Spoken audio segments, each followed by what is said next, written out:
4 বছর পর বিদেশের মাটি ছেড়ে নিজের চেনা শহরে পা রাখছে নাদিফ। বুক ভরা আশা আর একরাশ ক্লান্তি নিয়ে যখন সে নিজের বাড়ির কলিং বেল চাপে, ভেবেছিল ভালো কিছুই হবে। কিন্তু দরজা খুলতেই সামনে দাঁড়ানো মানবীকে দেখে নাদিবের চোখের পলক থমকে যায়। নীলিমা দাঁড়িয়ে আছে। নীলিমা নাদিবের বড় ভাবির বান্ধবী ছিল, কিন্তু এখন সে নাদিবের বিবাহিত স্ত্রী। নাদিব বিদেশে থাকা অবস্থায় অনেকটা পারিবারিকভাবে ফোনে ফোনে তাদের এই বিয়েটা হয়। কেমন আছো নীলিমা আপু? না, মানে নীলিমা, অনেক বছর পর দেখা হলো আমাদের, তাই না? ওমা, তুমি কি কাকে চাই? ও আচ্ছা, মনে পড়েছে। তুমি তো পিচ্চির ছোট ভাই নাদিব, তাই না? বড়াম্মু, দেখো তোমার ছোট ছেলে এসেছে। এই মেয়ে, তুমি আমাকে পিচ্চি ছেলে ছোট ভাই বলে ডাকছো কেন?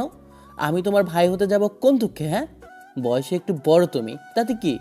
আমি তো এখন তোমার ভাই না। আর কে বলেছে আমি তোমার ছোট ভাই হই?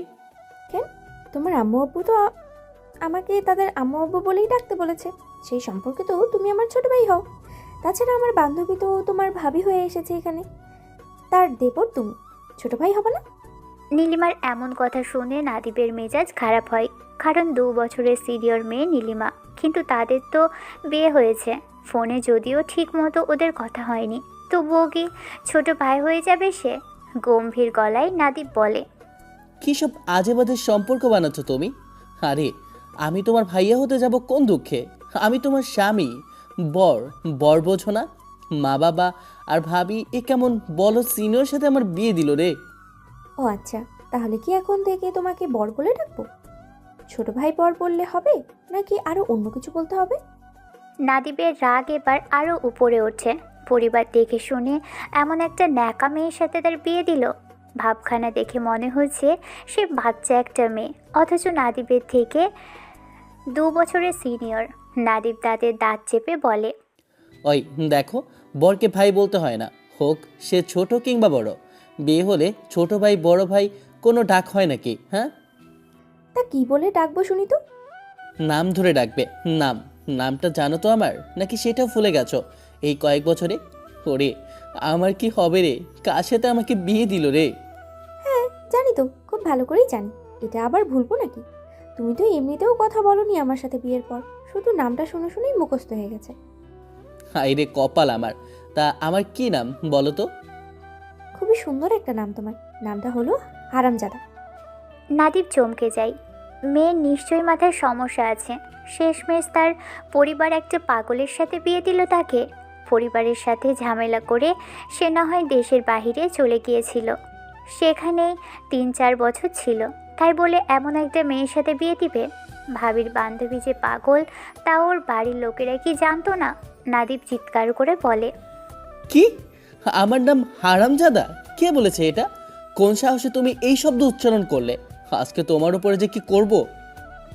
এই, ধরে থাকো। আমি কি ইচ্ছে করে বলেছি? তোমার আম্মুই বলেছে এটা তোমার নাম। সুন্দর আছে নামটা। বিশ্বাস না হলে অপেক্ষা করো, দেখবে তোমাকে ডাকবে এই নাম বলেই। নাদিব স্তম্ভিত হয়ে যায়। সে ঘর কাঁপিয়ে চিৎকার করে ওঠে। আম্মু, আম্মু, কোথায় তুমি? আজকে তোমাদের সবার সাথে আমার ঝামেলা বাঁধবে। বের হও না কেন? নাদিবের চিৎকার করে বাড়ির ভিতরে চলে আসে। ততক্ষণে নাদিবের পাকে ওর আম্মু সীমা দ্রুত রান্নাঘর থেকে ছুটে এসেছে। কি হয়েছে রে নাদিব? এত চিল্লাচ্ছিস কেন? ভূত দেখলি নাকি? দিনে দুপুরে এ বাড়িতে ভূত থাকে না। আম্মু, এসব কি? হ্যাঁ, তোমরা আমাকে কোন মেয়ের সাথে ফোনে ফোনে বিয়ে করিয়েছো শুনি? মেয়ের ছবি দেখে কেন যে রাজি হলাম। কেন রে? নীলিমা আবার তোর সাথে কি করলো? কি করে আবার? আমার নাম কি হারামজাদা? এ মা, তা হতে যাবে কেন? পাগল নাকি তুই? এইসব আবার কেমন নাম? তাহলে নীলিমা কেন বলছে যে তুমি নাকি ওকে বলেছো আমার নাম হারামজাদা? সত্যি বলো, তুমি এমন করেছো? কেন বড় আম্মু? সেদিন তুমি বললে না ওই হারামজাদাটার জন্য তোমার জীবনে কোনো শান্তি নেই। তা আমি ভাবলাম মোটেই হয়তো তার নামটা আমার খুবই পছন্দ হয়েছে। আরে, ওটা তো আমি রাগের মাথায় এমনি বলছি। ওর নাম নাদিব, তুই ওকে নাদিব বলে ডাকবি? তুইও না পারিস বটে। নিজের বরকে কেউ এভাবে ডাকে? হ্যাঁ, নাদিম বলে ডাকবে আমাকে, মনে থাকবে। আর মা, এটা কেমন মেয়ে ধরাই দিছো? দেখে শুনে বিয়েটা করাতে পারতে। এটা তোর শাস্তি। ঝামেলা করে গেছিলি, তাই তোর ভাবির বান্ধবী তোর থেকে 2 বছরের সিনিয়র, তার সাথে বিয়ে করিয়েছি। কিন্তু মেয়েটা লক্ষ্মী অনেক, মা বাবা নেই তার, আমার কাছে থাকছে 2 বছর ধরে, তোর সাথে মজা করেছে। যত সব। তা নীলিমা আপু, না মানে বউ, আমার নাম এবার মনে থাকবে? মনে থাকবে, তুমি যখন বলেছো তখন নাদিবি থাক, আর কি করার। নাদিব আর কথা না বাড়িয়ে নিজের রুমে আসে। নীলিমা একবারও তার ধারে কাছে আসেনি। সে ফ্রেশ হয়ে দুপুরের খাওয়া দাওয়া শেষ করে বিকেলে বেরিয়ে পড়ে। সারা বিকেল বন্ধুদের সাথে আড্ডা দিয়ে সন্ধ্যায় বাড়ি ফিরে আসে। রাতে ডিনার শেষ করে নিজের রুমের দিকে এগোয় নাদিব। দেখে নীলিমা খাটের মাঝখানে বসে আছে। আই আই, কি করছো তুমি? একটা মেয়ের রুমে ছেলে মানুষ হয়ে এত রাতে কেন ঢুকেছো? বেরো এখনই। কি মেয়ের রুম মানে? ওই মাথা ঠিক আছে তোমার? কি বলছো তুমি? হ্যাঁ, চুপ করো ফাজিল ছেলে, তোমার কি একটু লজ্জা নেই? একটা মেয়ের রুমের হুট করেই ঢুকে পড়েছো, নখ দিবা না? ভারী বেয়াদব এটা। কি আজব, মায়ের কার পাল্লে আমাকে ঝুলিয়ে দিল। আমি কি অচেনা কেউ? আমি তো তোমার বর, আমি ঢুকবো না তো কে ঢুকবে? তো বড় হয়েছো বলে কি যখন খুশি তখন রুমে চলে আসবে? এটা আমার রুম, এভাবে হুট করে রুমে ঢোকা যাবে না, বুঝেছো ছোট ভাই? আবার ছোট ভাই? ও আল্লাহ, তুমি কার কাছে আমাকে বিয়ের ভাগ্য লিখে দিলা? শোনো ভাবির বান্ধবী, আমি যদি রুমে না ঢুকি তাহলে আমি কোথায় যাব? শোনো, আমার মতো ভালো মেয়ে আর পাবে না। আল্লাহ ভালো করেই কিছু জুটিয়েছে, বুঝেছো? আর তুমি কই থাকবা সেটা আমি কি করে বলবো? আম্মু, ও আম্মু, দেখো তোমার ছেলে আমার সাথে জোর করে। নীলিমা সত্যি সত্যি চিৎকার দিতে শুরু করে। নাদিব আর দেরি করে না, সে এক দৌড়ে গিয়ে নীলিমার মুখটা হাত দিয়ে চেপে ধরে। ওর মা এখানে আসলে সমস্যা আছে। নাদিব বলে, এই আম্মুকে ডাকছো কেন? মারবা নাকি আমাকে? কোন পাগল মেয়েকে বিয়ে করলাম আমি? আল্লাহ আমাকে থর্দ দাও। নাদিবের কথা শুনে নীলিমা ওর হাত সরিয়ে দেয়। তারপর রেগে বলে, আমি আম্মুকে বলে দেবো তুমি আমার রুমে আসছো। তুমি ভালো না, বদমাইশ, খারাপ ছেলে, লুচ্চা, লাল টিকটিকি, তেলাপোকা, বাদর, হনুমান, আমার সাথে এসে জোর করে ইয়ে করার চেষ্টা করছো। আরে বোন, আমি আসলে সমস্যা কোথায়? মানে ইয়ে তো করিনি, না মানে কিছু তো করিনি, শুধু রুমই এসেছি। আল্লাহ গো। চুপ! আম্মু বলেছে কোনো ছেলের সাথে কথা না বলতে, সবার থেকে দূরে দূরে থাকতে। আর তুমি সরাসরি আমার রুমে চলে এসেছো। যাও এখান থেকে, আমি খুবই কিন্তু মায়ের কথা শুনি। নাদিব বুঝতে পারে নীলিমার সম্ভবত মাথায় সমস্যা আছে, নয়তো ওর মাথা থেকে স্মৃতিশক্তি নষ্ট হয়ে গেছে। নীলিমা ভুলে গেছে স্বামী স্ত্রী কাকে বলে। সে একটা বুদ্ধি বের করে, এভাবে হবে না।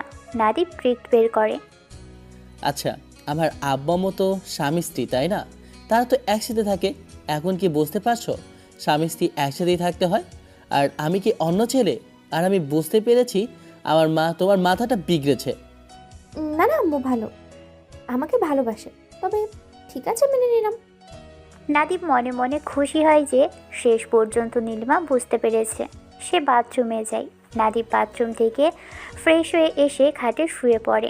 একটু পরেই নীলিমা তার পাশে এসে শুয়ে পড়ল। নাদিব একটু নীলিমার দিকে এগোতেই তার হাত নীলিমার হাতের সাথে স্পর্শ লাগে। সাথে সাথে নীলিমা সজোরে এক ধাক্কা মেরে নাদিবকে খাট থেকে ফেলে দেয়। ওরে বাবা, এবার মনে হয় মাজাটা ভাঙলো, মরে গেলাম। এই মেয়ের গায়ে কি শক্তি! ওই আমায় ধাক্কা মেরে ফেলে দিলা কেন? আমার মাজা ভাঙলো রে। এই বদমাইশের ছেলে, তুমি আমার হাতে হাত দিলে কেন? তুমি একটা লুচু ছেলে। যাও সোফায় যাও, আমার পাশে খাটের উপরে ঘুমাতে পারবে না। যাও যাও, এখনই যাও। আরে আমি কি ইচ্ছে করে হাত দিয়েছি? আর তুমি তো আমার বউ, তোমার গায়ে হাত দেবো না তো কার গায়ে দেব? তাছাড়া একটু লেগে গেছে অসাবধানে, এমন করে ফেলে দিলা। উফ! হাত দিয়ে আবার বলছো কার গায়ে হাত দেবো? তুমি তো দেখি ভারী বেয়াদব একটা ছেলে, নিজের প্রতি কোনো কন্ট্রোল নেই। বেরোনোর থেকে। আরে বউয়ের গায়ে হাত দিলে কি এমন হবে? আল্লাহ বাঁচাও আমায়, কার সাথে বিয়ে করলাম আমি? কবি বলেছে বিয়ে আর শপিংয়ের আগে 10 জায়গায় ঘুরে দেখতে হয়। আজ বিয়ের সময় কোনো দিক না ঘুরে ভাবের বান্ধবীকে বিয়ে করেছি। বাসটা খেলাম আমি, জীবনটা আমার শেষ। থামো থামো, এত বেশি বকো না তো। আর বউ বলে কি তার গায়ে হাত দেওয়া লাগবে নাকি? এই নিয়ম কই পাইছো? বিদেশ থেকে তোমার মন মানসিকতা একদম খারাপ ছেলের মতো হয়ে গেছে। ইয়া মাবুদ, কার গায়ে আমি হাত দেব বলে দাও। শোনো, মানুষ কি বউকে বিয়ে করে বক্সের ভেতর তুলে রাখে নাকি? হ্যাঁ, কাছে আসবে, আদর করবে তো। তুমি এর আগে কয়টা বিয়ে করেছো? এর আগে বিয়ে না করলে তো জানার কথা নয় যে বর বউয়ের গায়ে হাত দিতে পারে। সত্যি কথা বলো, তোমার উপরে আমার সন্দেহ হচ্ছে। বান্ধবী রে, তোর দেবরকে না জেনে বিয়ে করে আজ কি বাসটাই না খাচ্ছি। নাদিব হুট করে তাকিয়ে থাকে নীলিমার দিকে। এ কেমন মেয়ে এটা? নিজের বরের সাথে কেউ এভাবে কথা বলে? নাদিব নীলিমার দিকে তাকিয়ে আছে। তার নীলিমা নাদিবের দিকে জিজ্ঞাসা দৃষ্টিতে তাকিয়ে। নাদিব কোনো রকমে নিজেকে সামলে নিয়ে বলে, এসব কি বলো তুমি? তোমার মাথায় কি আসলে সমস্যা আছে? বাচ্চা তুমি কয়টা বিয়ে করেছি, এটা কেমন কথা? তুমি প্রথম, আজ তুমি প্রশ্ন করো কেন? হ্যাঁ, তার মানে আরও বিয়ে করার ইচ্ছা আছে? ও যে বললে তুমি প্রথম, তার মানে দ্বিতীয় দ্বিতীয় আরও নিয়ে আসবে? বুঝেছি আমি, আমাকে তোমার ভালো লাগেনি। আরে আরে, মুখে একটু লাগাম দে বই, আমি সে কথা বলিনি। আমার কথা কি একটু বুঝতে পারছো না? আমি আর কিছুই জানতে চাই না, তুমি এক্ষুনি সোফায় যাও। আমার পাশে তুমি শুতে পারবে না, এই খাট আজ থেকে আমার। যাও এখান থেকে। আরে বাবা, কি থেকে কি হয়ে গেল কিছুই তো বুঝতে পারছি না। আচ্ছা যাই হোক, শোনো, আর হাত দেবো না, থাকি না, সোফাতে ঘুম আসবে না। তুমি এক্ষুনি যাবে নাকি আম্মুকে রাখবো? যাও বলছি। বেশি রাগালে কিন্তু এক্ষুনি চিৎকার করবো। তোমার আসল রূপটা না সবার সামনে নিয়ে আসবো বলে দিলাম। আরে আরে, যাচ্ছি। ধ্যাত। নাদিব আর কিছু না বলে সোজা বারান্দায় চলে আসে। বারান্দায় দাঁড়িয়ে সে ফোনটা বের করে।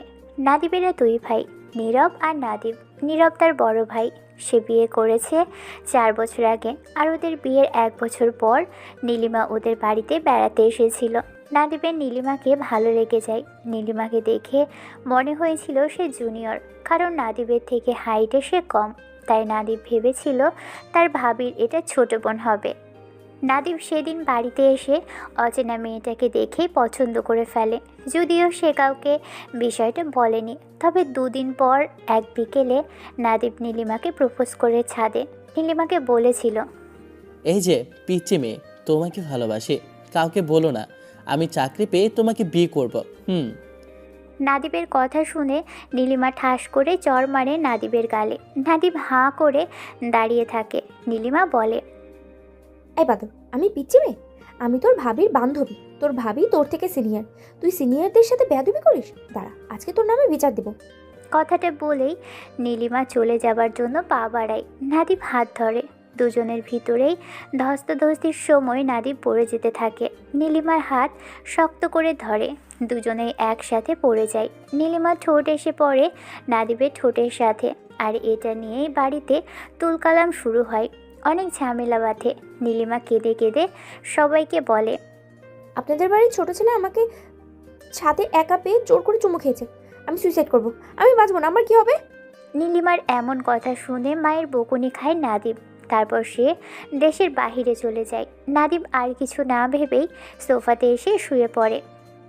সারা রাত সোফায় এপস ওপস করে নাদিবের ঘাটটা ধরে গেছে। নাদিব মনে মনে খুব রেগে আছে। সে ভাবছে যে মেয়েটা তাকে এক সময় নাদিব রে, নাদিব শোন বলে পাগল করে দিত, সে আজ তাকে তেলাপোকা বলছে। এই অপমান সে মেনে নিতে পারছে না।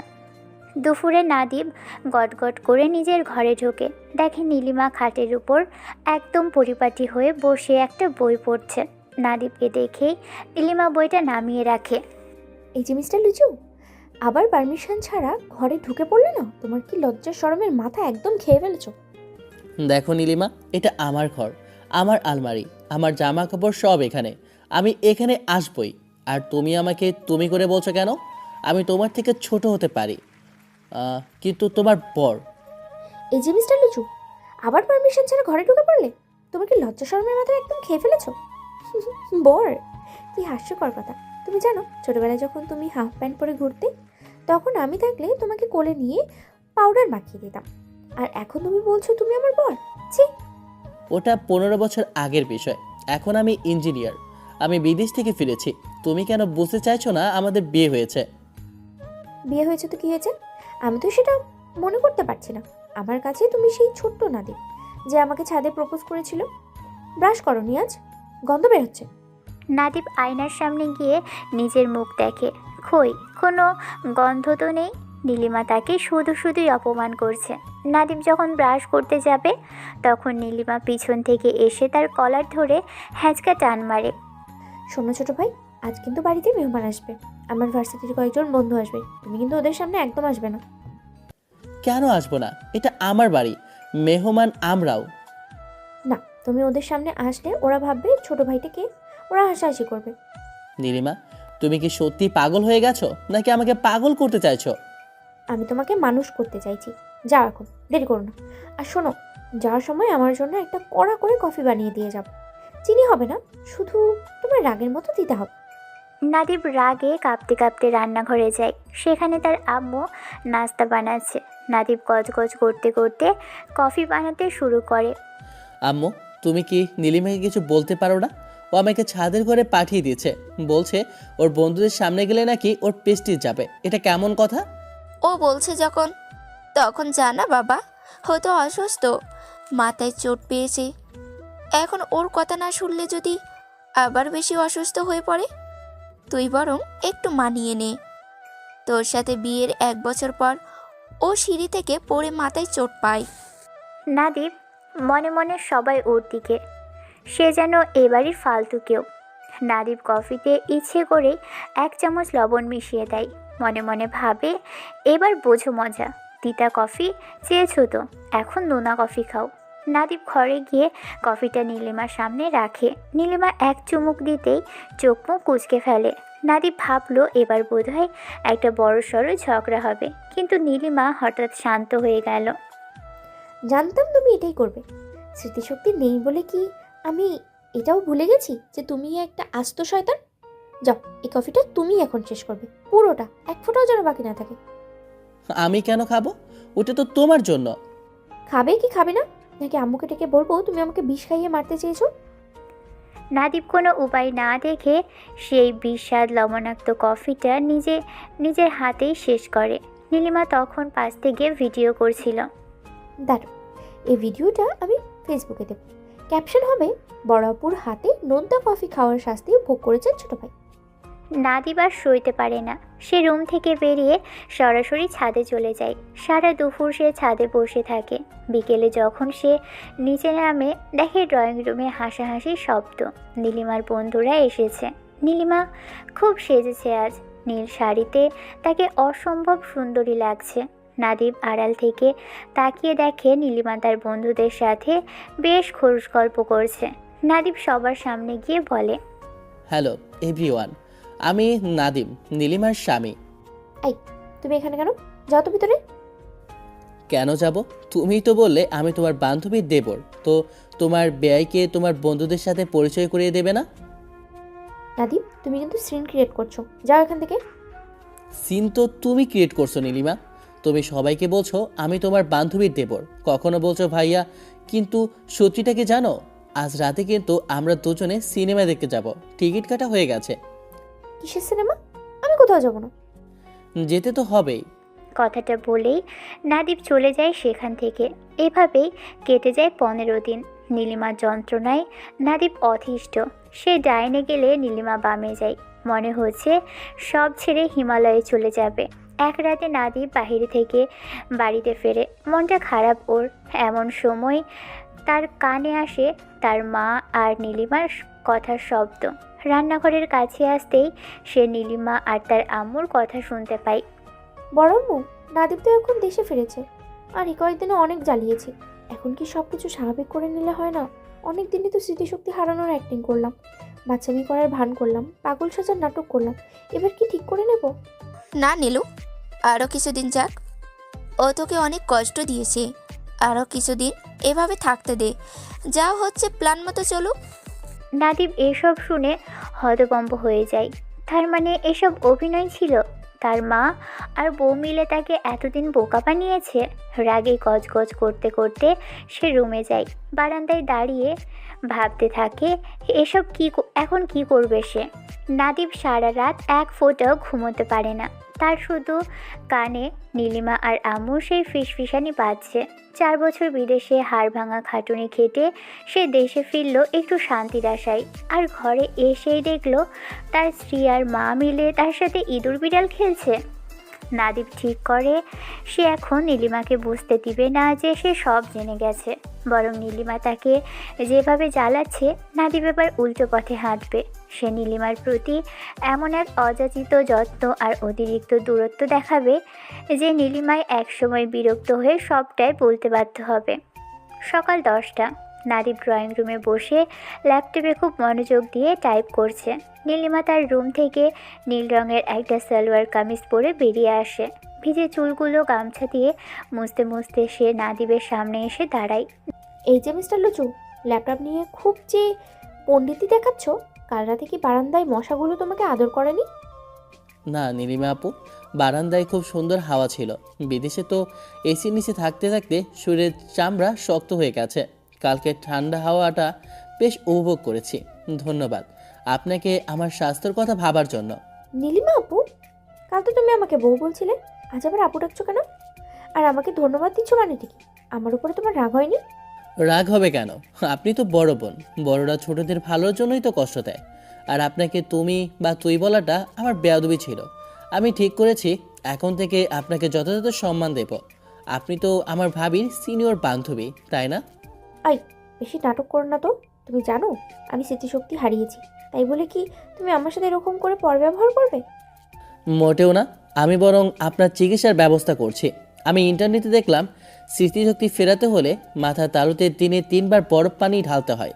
আমি আম্মুকে বলেছি বরফ রেডি করতে। আসুন আপনার সেবা করি। বরফ পানি? তুমি কি আমাকে মারতে চাও? এই শীতের সকালে বরফ পানি দিলে তো আমার নিউমোনিয়া হয়ে যাবে।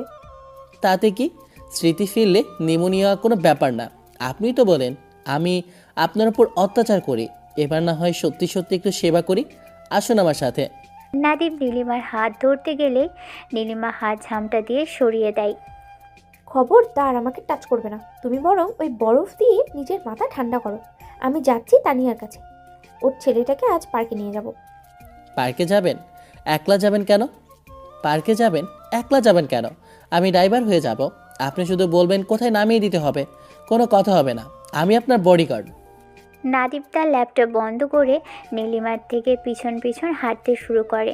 নীলিমা ডানে গেলে নাদিব ডানে যায়, নীলিমা বামে গেলে নাদিব বামে যায়। নীলিমা রান্নাঘরে গেলে নাদিব দরজার সামনে গিয়ে মূর্তির মতো দাঁড়িয়ে থাকে।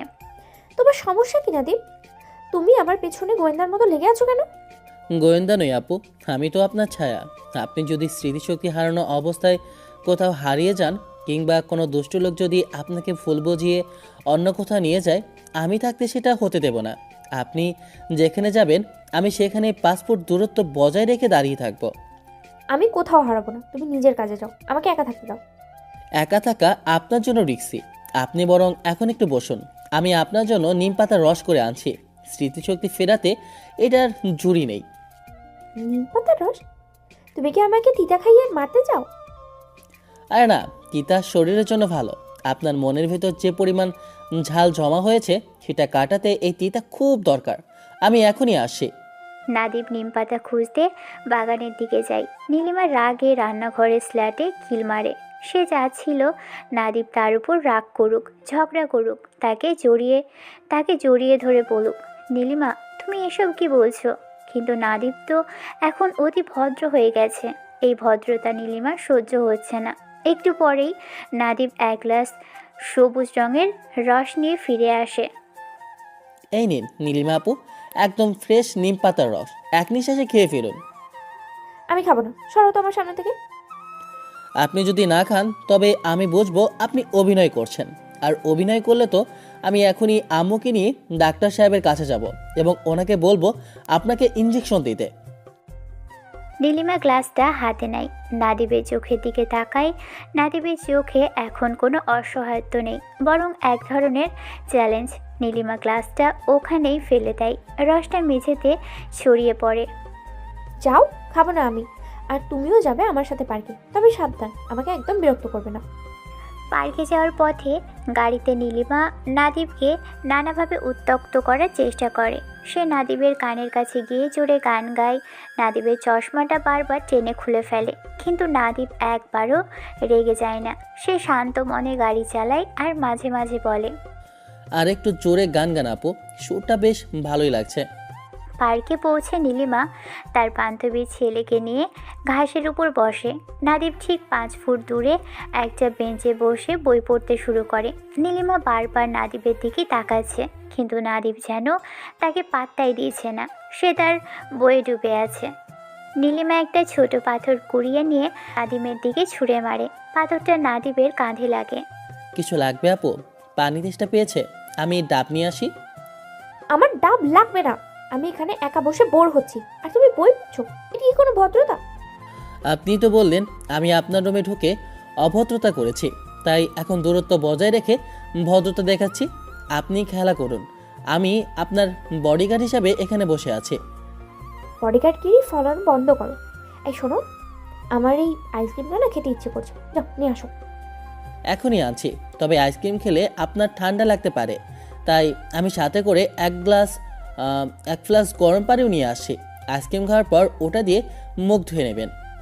ওরে খোদা, তুমি কি আমাকে জ্বালিয়ে মারার কসম খেয়েছো? গরম পানি দিয়ে আইসক্রিম খাওয়ার কথা কে বলে? আমি বলি, কারণ আমি আপনার ভালো চাই। নাদিব আইসক্রিম আনতে গেলে নীলিমার রাগে গজগজ করতে থাকে। সে ভাবে, নাদিব তো আগে এমন ছিল না। ও কি কিছু বুঝতে পেরেছে?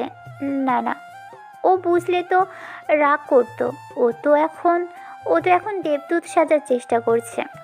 বিকেলে বাসায় ফেরার পর নাদিব আরও এক ধাপ এগিয়ে যায়। সে ডাইনিং টেবিলে সবার সামনে নীলিমার প্লেটে নিজ হাতে করলা ভাজি বেড়ে দেয়। আম্মু, আজ থেকে নীলিমা আপু শুধু তিতা আর সবজি খাবে। মাছ মাংস ওর মস্তিষ্কের জন্য ক্ষতিকর। আমি একটা ডায়েট চার্ট বানিয়েছি ওর স্মৃতি ফেরানোর জন্য। আমি এসব খাবো না। বরম্বু দেখো নাদিব কি করছে। আরে ও তো অসুস্থ রে নাদিব, ওকে জোর করিস না। আম্মু, তুমিই তো বললে ওকে ভালোবাসতে হবে, ওর খেয়াল রাখতে হবে। আমি তো সেটাই করছি। নীলিমা আপু প্লিজ একটু তিতা খান। আপনার স্মৃতিশক্তি একটু একটু করে ফিরলে আমার যে কত আনন্দ হবে। নীলিমা নাদিবের দিকে এমনভাবে তাকায় যেন পারলে তাকে কাঁচা চিবিয়ে খেয়ে ফেলবে। সে টেবিল থেকে উঠে নিজের রুমে চলে যায়। নাদিব শান্ত মনে নিজের খাবার শেষ করে। রাতে নাদিব যখন রুমে ঢোকে, দেখে নীলিমা খাটের মাঝখানে একটা বালিশ রেখে দেয়াল তুলে রেখেছে। ওপাশে যাবে না, ওটা হলো এলএসি। ওপাশে গেলেই কিন্তু আমি ড্রাগন হয়ে যাব। কোনো সমস্যা নেই, আমি ও পাশে যাব না। তবে আপনার যদি রাতে ভয় লাগে তবে নাদিম ভাইয়া বলে ডাক দেবেন, আমি আপনার জন্য পাহারা দেব। তুমি কি আমাকে ভাইয়া ডাকটা অভ্যেসে পরিণত করতে চাইছো? আপনিই তো শুরু করেছেন, আমি তো শুধু আপনার সুরেই সুর মিলাচ্ছি। ঘুমিয়ে পড়ুন আপু, কাল সকালে আপনার জন্য চিরতার রস রেডি রাখবো। নীলিমা বালিশটা নাদিবের মুখে ছুঁড়ে মারে। নাদিব বালিশটা জড়িয়ে ধরে হাসতে হাসতে চোখ বন্ধ করে। সে জানে নীলিমা এখন রাগে ফেটে পড়ছে। অভিনয়ের জাল নীলিমা নিজেই বুনেছিল, এখন সেই জালে সে নিজেই আটকা পড়েছে। পরের দিন সকালবেলা নাদিবের ঘুম ভাঙে এক অদ্ভুত অনুভূতিতে। তার মনে হয় নাকে কেউ পালক দিয়ে সুড়সুড়ি দিয়েছে। চোখ খুলে দেখে নীলিমা তার মুখের খুব কাছে ঝুঁকে আছে। নীলিমার হাতে একটা ময়ূরের পালক। নাদিবকে চোখ খুলতে দেখে নীলিমা একগাল হাসে, তবে সেই হাসিতে মায়ের চেয়ে শয়তানি বেশি। শুভ সকাল ছোট ভাইয়া। সূর্য তো মাথার উপরে উঠে গেল, এখনো কুম্ভকর্ণের মতো ঘুমাচ্ছ। ওঠো ওঠো, আজ তোমার অনেক কাজ। কি কাজ? আর আপনি এত সকালে আমার তো কাছে কেন? লাইন অফ কন্ট্রোল পার করেছেন কেন?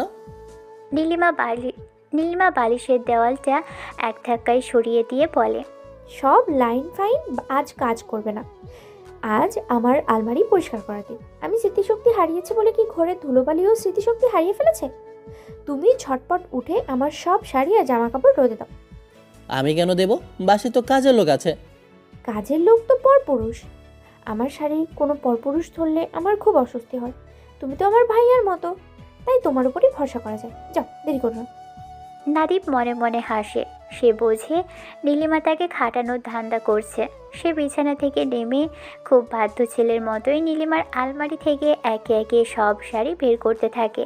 ঠিক আছে আপু, আপনার আদেশ চিরদার্য। তবে একটা শর্ত আছে, আমি যখন শাড়িগুলো রোদে দেব আপনাকে আমার পাশে দাঁড়িয়ে থাকতে হবে। আমার আবার হাইট ফোবিয়া আছে, মাথা ঘুরলে যদি পড়ে যাই। তোমার আবার কবে থেকে হাইট ফোবিয়া হলো? বিদেশ গিয়ে কি ডানা গজিয়েছে? স্মৃতি যেহেতু আপনার নেই, তাই আমার হাইট ফোবিয়ার কথাও আপনি ভুলে গেছেন। চলুন ছাদে যাই। ছাদে গিয়ে নাদিব নীলিমাকে নিয়ে শাড়ি মেলে। রোদে দাঁড়িয়ে থাকতে নীলিমার বেশ কষ্ট হয়েছে। নাদিব ইচ্ছে করেই খুব ধীর গতিতে একটা একটা করে শাড়ি ক্লিপ দিয়ে আটকাচ্ছে। নীলিমা আপু, এই গোলাপি শাড়িটা কার দেওয়া? বড় দুলাভাইয়ের নাকি? কেন? দুলাভাই নেই আমার? ওটা আমি নিজের টাকায় কিনেছি। তুমি তাড়াতাড়ি করো নাদিব, আমার রোদে মাথা ঘুরছে। ওমা, আপনারও মাথা ঘুরছে? তাহলে তো আমরা দুজনেই অসুস্থ। আসুন, রোদে দাঁড়িয়ে আমরা দুজনে মিলে কিছুক্ষণ জব করি। আমাদের স্মৃতি ফিরে আসুক, আমাদের স্মৃতি ফিরে আসুক, এমন করে। তুমি কি কাজ শেষ করবে নাকি আমি চলে যাব? নাদিব তাড়াতাড়ি কাজ শেষ করে। নীলিমার ফর্সা মুখটা রোদে একদম টকটকে লাল হয়ে গেছে। নাদিব পকেট থেকে একটা চকলেট বের করে নীলিমার সামনে ধরে। নিন, একটা তিতা চকলেট খান, এতে ব্রেন শার্প হবে। নীলিমা চকলেটটা কেড়ে নিয়ে নাদিবের পায়ের উপর সজোরে পাড়া দেয়। নাদিব ব্যথায় উফ করে উঠতেই নীলিমা খিলখিল করে হেসে নিজেই নেমে যায়। দুপুরে খাওয়ার টেবিলে নীলিমা নাদিবের জন্য এক বাটি বিশেষ সালাদ বানিয়ে নিয়ে আসে। সেখানে প্রচুর কাঁচা লঙ্কা আর লেবুর রস। নাদিব, তুমি তো ডায়েট করতে ভালোবাসো। এই নাও তোমার জন্য একদম স্পেশাল সালাদ, এতে প্রচুর ভিটামিন সি আছে। এ তো দেখছি শুধু ঝাল আর টক। আপনি খাবেন না? না, আমি তো অসুস্থ। অসুস্থ মানুষের ঝাল খেতে নেই। তুমি খাও, তোমার স্বাস্থ্য ভালো হওয়া দরকার। নাদিব সালাদে এক চামচ মুখ দিতেই তার কান দিয়ে ধোঁয়া বের হতে শুরু করে। ঝালে তার চোখ দিয়ে জল চলে আসে, কিন্তু সে দমে যাওয়ার পাত্র নয়। সে প্লেটটা নীলিমার দিকে বাড়িয়ে দেয়। নীলিমা আপু, এটা একা খেতে পারছি না। আপনার হাতে ছোঁয়া লেগেছে তো, তাই অমৃত লাগছে। আপনার স্মৃতি না ফিরলে কি হবে? স্বাদ তো ফিরেছে। এক চামচ আপনিও খান। আমি কেন খাবো? বললাম না আমি খাবো না। আম্মু দেখো, নীলিমা আপু নিজের বানানোর জিনিসও খাচ্ছে না। ও মনে হয় আমাকে সন্দেহ করছে যে আমি তো কিছু মিশিয়েছি। আপু, আপনি যদি এক চামচ না খান তবে আমি বুঝবো আপনি আমাকে ঘৃণা করেন। খেয়ে নে না নীলু, ও তো তোকে কত আদর করে খাওয়াচ্ছে। নীলিমা কোনো উপায় না পেয়ে এক চামচ মুখে দেয়। সাথে সাথেই তার অবস্থা নাদিবের চেয়েও খারাপ হয়। সে হাবুস হুবুস করে জল খেতে থাকে।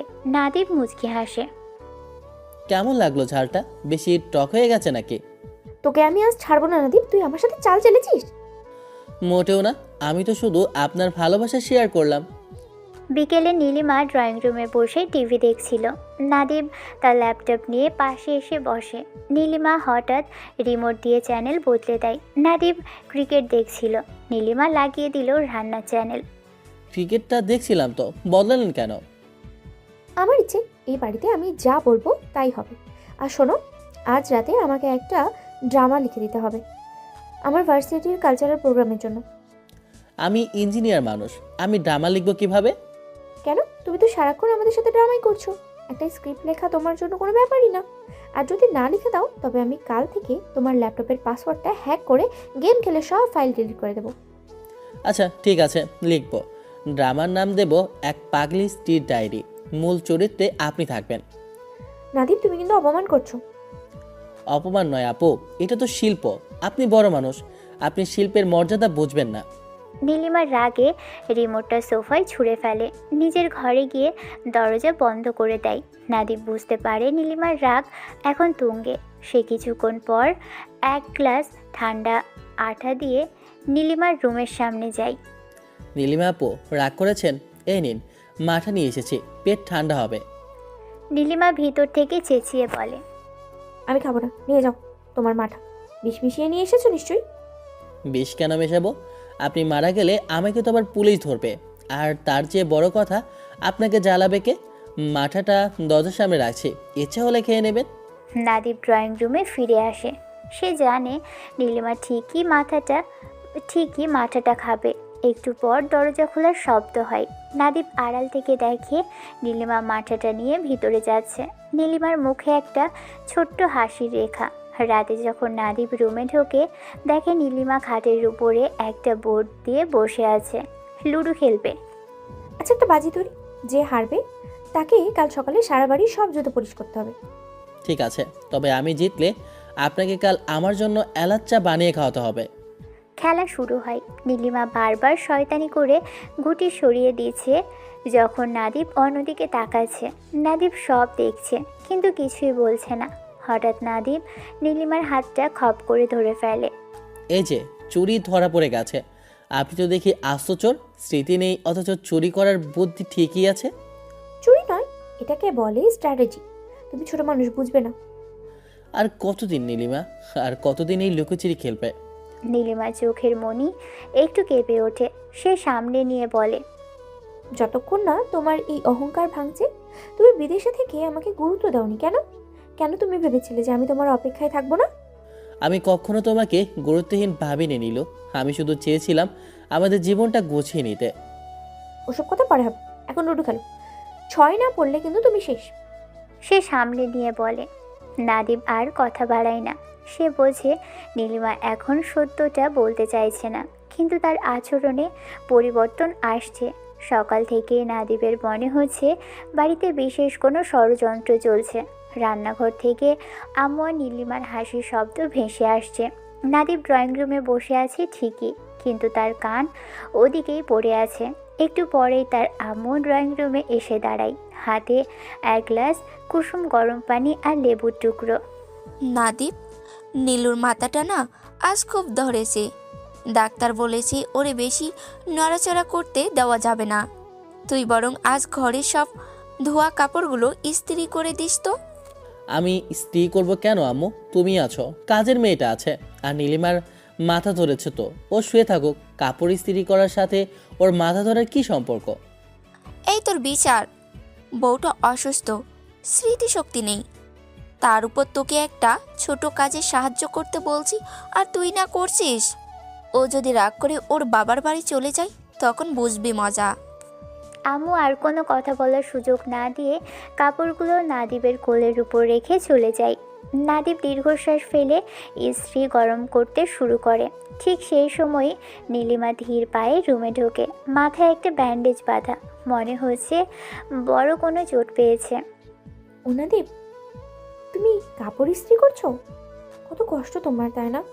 ইস, আমার যদি আজ শরীরটা ভালো থাকতো। শরীর খারাপ তো মাথা ব্যথা কেন? আপনার কি আজ স্মৃতিশক্তি বেশি করে ফিরে আসছে নাকি? না রে, আজ খুব বেশি করেই ভুলে যাচ্ছি সব। ডাক্তার বলেছে স্মৃতি ফেরাতে হলে আমাকে নাকি খুব হাসি খুশি থাকতে হবে। আর আমার সবচেয়ে বেশি খুশি লাগে যখন কেউ আমার পা টিপে দেয়। পা টিপে দিতে হবে? আপনি কি আমাকে দাসে পরিণত করতে চান? দেখছো কেমন নিষ্ঠুর ছেলে তুমি? বইয়ের একটা আদর সেবাও করতে জানো না।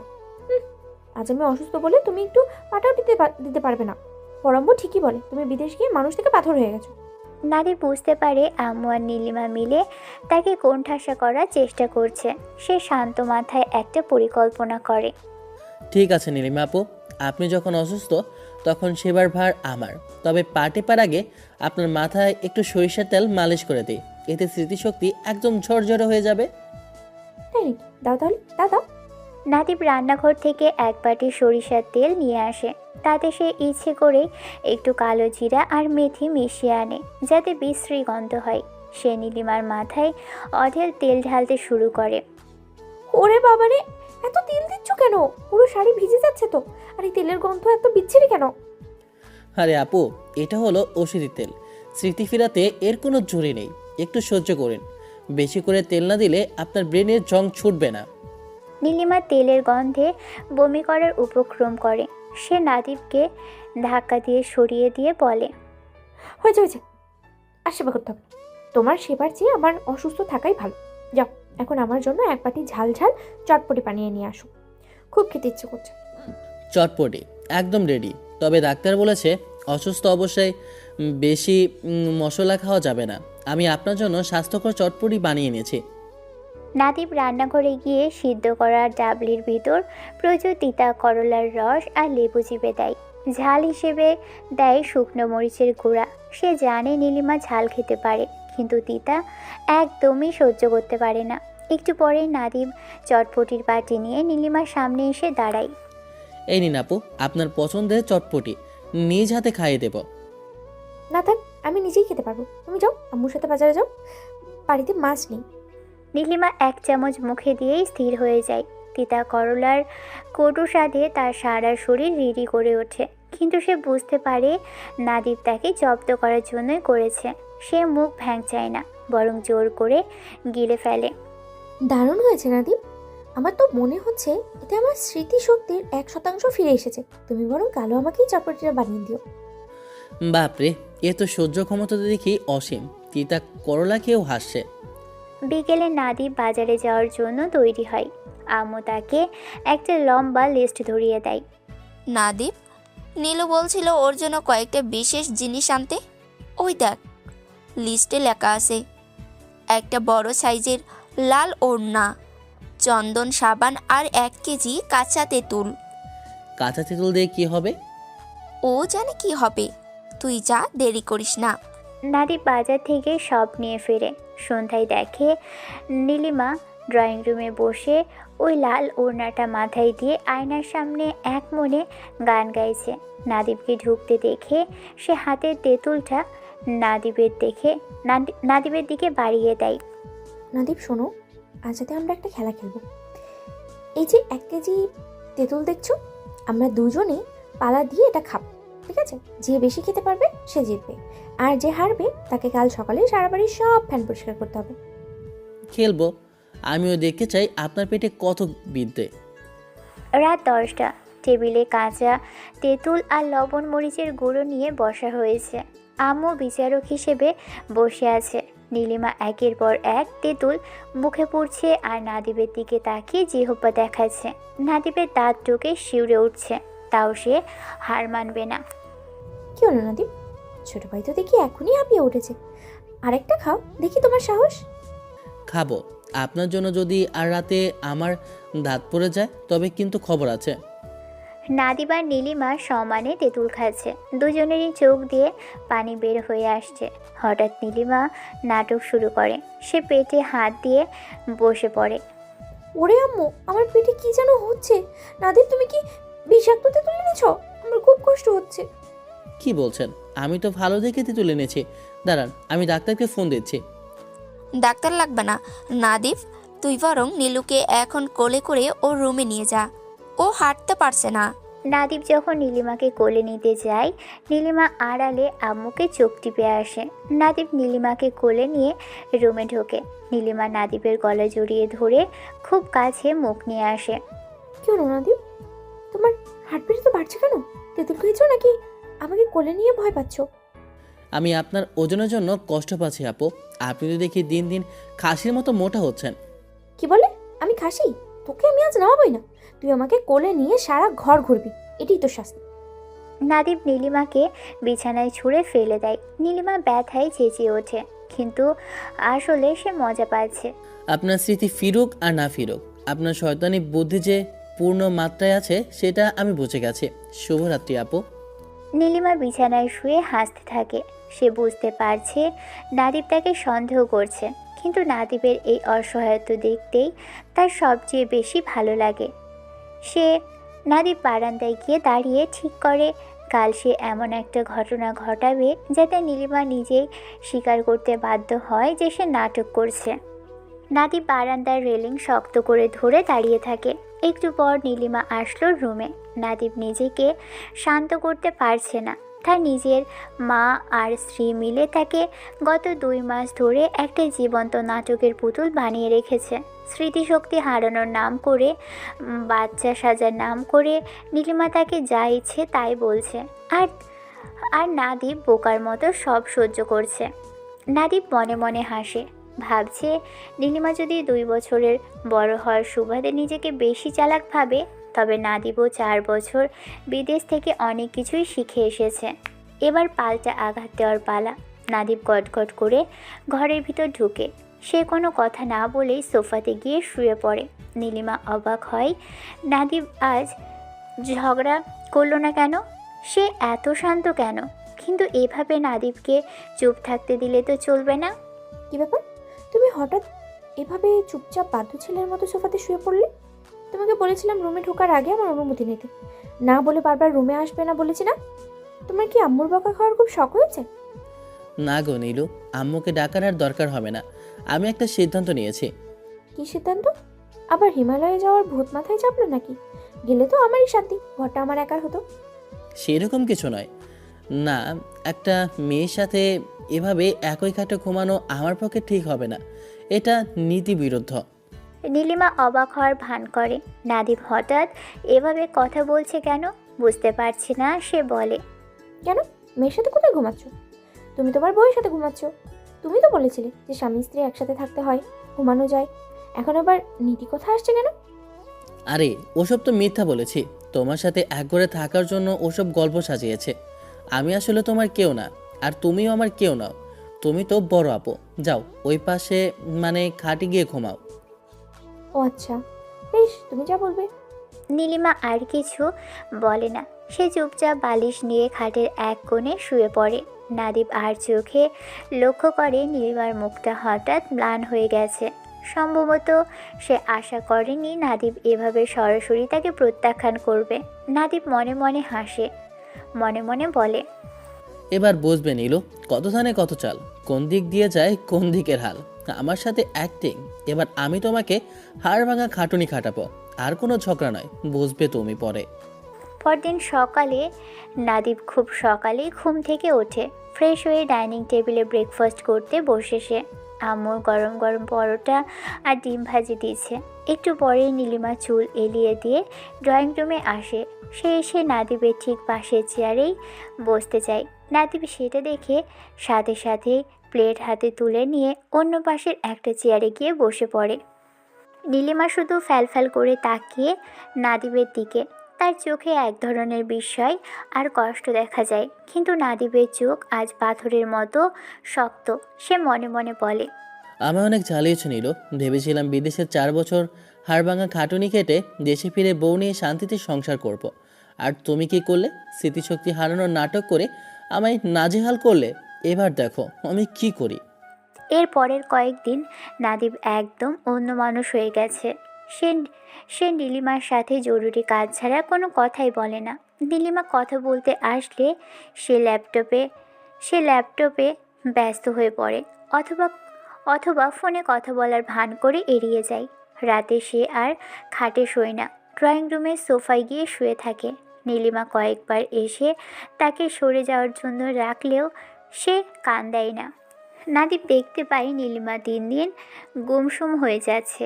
তার সেই চঞ্চলতা আর দুষ্টুমিগুলো যেন কোথাও হারিয়ে যাচ্ছে। তবুও নাদিবের ভয় হয়, সে যদি এখন নীলিমার প্রতি মায়া দেখায় তবে নীলিমা আবারও সেই নাটক শুরু করবে। এই সমস্যার সমাধান খুঁজতেই নাদিব তার ছোটোবেলার বন্ধু রিয়াদকে ফোন করে। বিকেলে এক কফি শপে রিয়াদের সাথে দেখা হয়। কিরে নাদীপ, হঠাৎ জরুরি তলব? কোনো বড় ঝামেলায় পড়ছিস নাকি? আরে দোস্ত, আমি আর এই প্যারা নিতে পারছি না। জীবনটা তেজপাতা হয়ে গেছে। কেন, নীলিমা ভাবির সাথে কি হলো? খুলে বল আমায়। নাদিব শুরু থেকে শেষ পর্যন্ত নীলিমার অভিনয়, আম্মুর সাহায্য এবং নিজের পাল্টা চালের কথা সবই খুলে বলে। রিয়াজ সব শুনে বেশ কিছুক্ষণ চুপ করে থাকে। আসলেই চিন্তার ব্যাপার।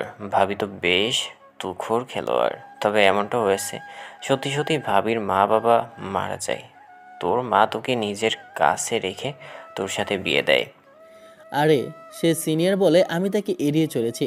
বাধ্য হয়ে বিয়ে করেছি বলে তার খোঁজ খবর রাখেনি। আচ্ছা, যা হবার হয়েছে। আচ্ছা, আমাকে একটু ভাবার সময় দে।